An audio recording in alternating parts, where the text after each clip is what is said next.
Kevin Feige, boss of Marvel Studios, producer of all their movies, did a post-screening Q&A at USC, and he was talking about how death will be permanent in the MCU. Not Death the character. Not Death the character, but one particular Avenger. But the giving up of the ghost. Yes. Now, if you've seen Avengers Age of Ultron, this should come as no surprise to you.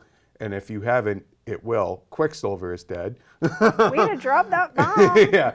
And, well, it's only been out for 2 weeks. You should have seen it by now. And he's going to stay dead. Kevin Feige says he is staying dead. Stay dead. Stay dead. Johnson. Quicksilver. Yeah, Aaron Taylor Johnson. I gotta basically say, ceding Quicksilver to Fox at this point. I think that's what it feels like to me. I think that, it would have been problematic for them to ultimately continue on having the same character. Quicksilver for Fox was a big success. People loved Quicksilver and X-Men. No one saw that coming. No one did see that one coming. After all of the pre-buzz hate on him. Oh, yeah. But yeah, he was a big success for them. They're continuing on with that character. So I think, Marvel's like, you got that one. We'll take Scarlet Witch. They've already, I feel like Scarlet Witch is a better bet for them because in the Avengers universe, what she can do stands out. In an X-Men movie, it's one more amazing ability to throw CGI at people. Plus, she's got to get with the Vision. That's right. I'm just wondering, how do War Machine and Falcon feel where, you're the new guys on the team and even Cap, she would rather bone a robot than any of them. Oh, that's one heck of a robot.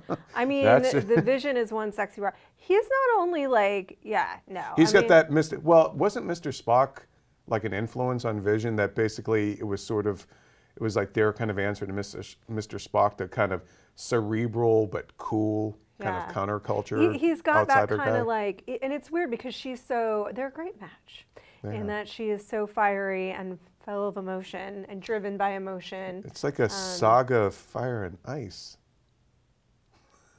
That's for me.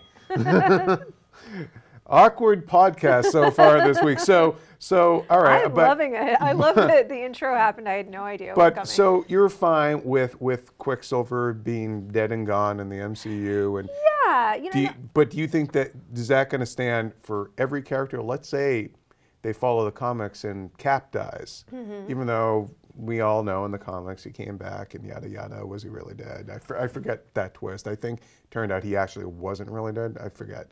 Anywho. In the MCU, do you think death really is going to be as permanent as Kevin Feige says? No. No? You think they're going to retcon it if need be? Well, I think there's a couple of factors that play into it. First of all, it's already not completely permanent because of Coulson, right? So. Oh, yeah. So that's already not true. Yeah. It may be true for Quicksilver. I think with Cap, it actually really does depend on Evans and his contract. Yeah. And if he's willing to re-up and if they feel like they need him to, or if they can continue on without Cap. I think it actually has a lot more to do with the business side of it than what is needed story-wise. I think it's a combination of things. But ultimately, I mean, you've got, once you sort of are talking about destroying the universe and then reforming it, all bets are off, right? Right. Because a bunch of people could die in either Civil War or Infinity Wars. But in the middle of that, before that, you've also got Ragnarok. I feel like there's because Infinity Wars, they definitely could bring them back to life. I feel like they need though to and we're basically kind of paraphrasing what Whedon was saying, but that death does need to be permanent. And that was one reason why they stuck to their guns about, even though I believe he said that they had actually shot a scene where, Quicksilver survived, but that if you're going to establish that these guys are heroes, then somebody needs to sacrifice, and why not the most kind of, I think the word he said was actually annoying, something like that, like the guy that was the cockiest, kind of most arrogant one.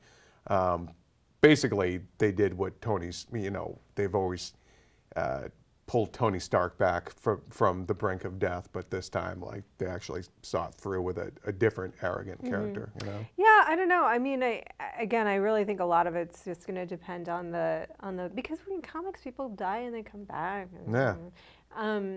In the movies, I think there does have to be that sense of if everybody comes back and there's no consequences for death, then why do you really care? Yeah. Why are you invested when it happens in one of the movies? I was, and I think Joshua Yale is actually the one who brought this up, our comics editor, but, you know, that Ultron should have been the one to kill Quicksilver. Right. My question is, are the MCU villains not evil enough or not violent enough? I mean, like, Thanos is just basically sitting down most of the time. He finally stood up and got a glove out of his drawer, whatever the hell he was doing. It's his cabinet. And then, like, Loki, great talker, although he did impale Coulson. Are they just not, are the villains not evil enough?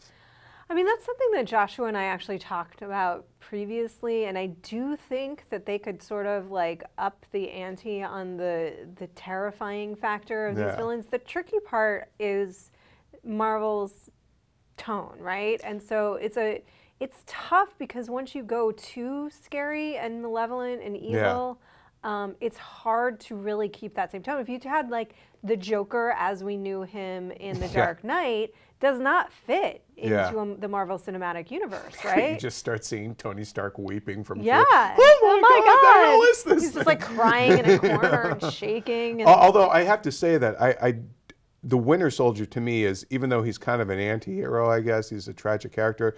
I mean, as an antagonist, he was scary because, I thought he was too. You know, and that's the thing I loved about him was that finally I felt like, oh my God, like this guy could take out all these guys. And he had that sort of silent, menacing. I mean, he was less scary when he talked than when he was just silent and menacing and relentless. Just kind of like stalking down the street. You know? Yeah, I mean, you know, they had Ultron be very like Tony and very quippy, you know, and I did love the part where he's like, oh, I'm sorry, I cut off your arm. But you know, see, that to me though, as much as I laughed, it undercut the menace. Yeah. Like, if this guy is gonna destroy the world, like, would he really care if he blasted off some dude's arm? He'd be like, oops, you know? Yeah. But like, I mean, I don't know.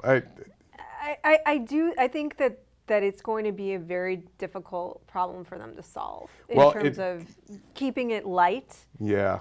Well, that leads to another point that Feige made at that Q&A, which was that humor is integral to the Marvel films. I'm paraphrasing him where he said it's part of the DNA of those movies and it'll always be there. Yeah. And that they'll never take a, quote, dark turn. Like, basically, I think he was asked about the Batman v Superman trailer, and like, they're never going to go that dark, even though, you know, we have a Civil War movie coming, you know?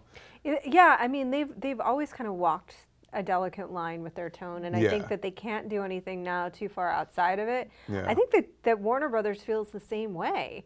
I feel like that they've sort of gotten into a rhythm and they don't really want to break it. Yeah. But it is tricky, you know, because then you create characters that aren't ultimately that scary. Yeah. You know? Yeah, I mean, to me, the Marvel movies are pretty close to, you know, action comedies of the 1980s. You know, they have that same sort of vibe of like Midnight Run and things like that that, you know, I liked as a younger I do like man. Loki a lot as a villain, though. Yeah, he's great. But like, for me, it's almost, at a certain point, you're going to need somebody who is just a complete badass. Yeah. You know, I want them to be somewhat scary.